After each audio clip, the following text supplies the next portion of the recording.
A large crowd gathered in front of Pilate's palace. A carpenter tried to get inside, pushing through the people. The people are raising their voices against Jesus.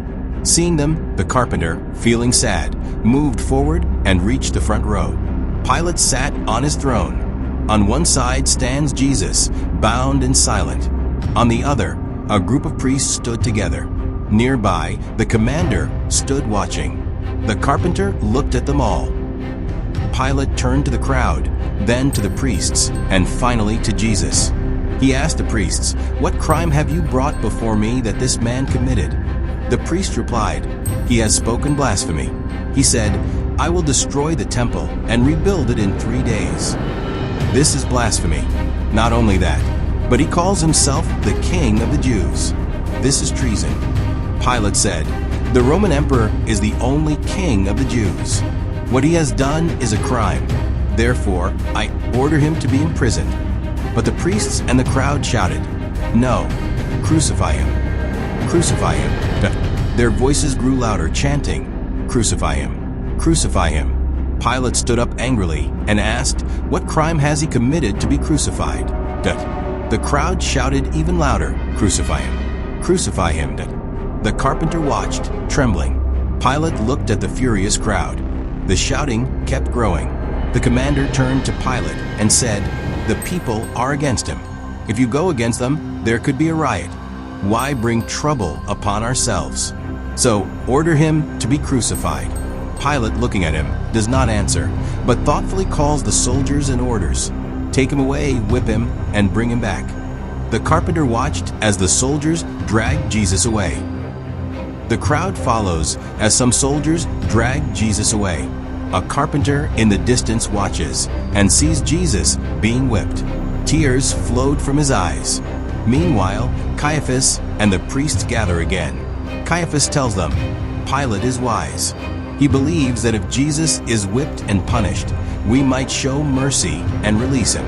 That's why he ordered the whipping. But we must make sure Jesus is crucified. Do you understand? Go into the crowd and make sure the people don't change their minds." The priests move among the people. Jesus, covered in blood, is dragged away. The council gathers again. Pilate sits on his throne, and the priests stand nearby. Seeing Jesus standing in a pool of blood, Pilate rises and wipes Jesus' face with his hand. The moment he touches Jesus, his body trembles. Looking at the crowd, Pilate says, "I have punished him for the crimes you accuse him of. Now I will release him."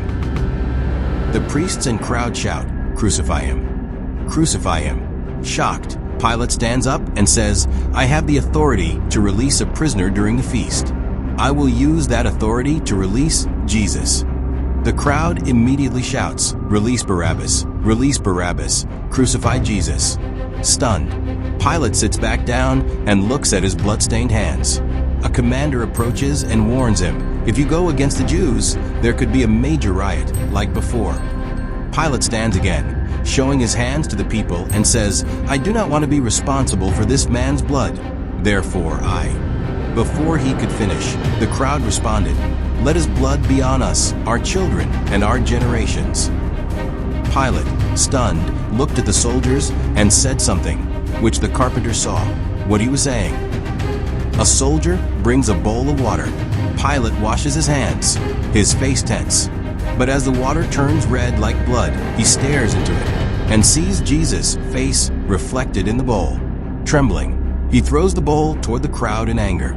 The red water splashes onto their faces like blood.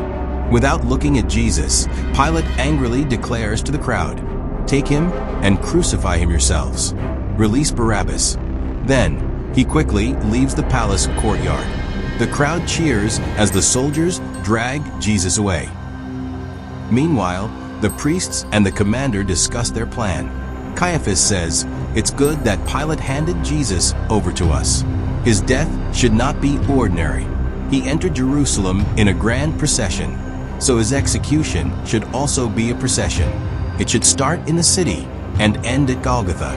His death must be a warning to anyone who dares to oppose us and our laws." The commander agrees. "We must not carry his cross in a cart. He must carry it himself." that will make the procession even more powerful. Caiaphas smiles, places his hand on the commander's shoulder, and says, "A perfect plan. We'll do it that way."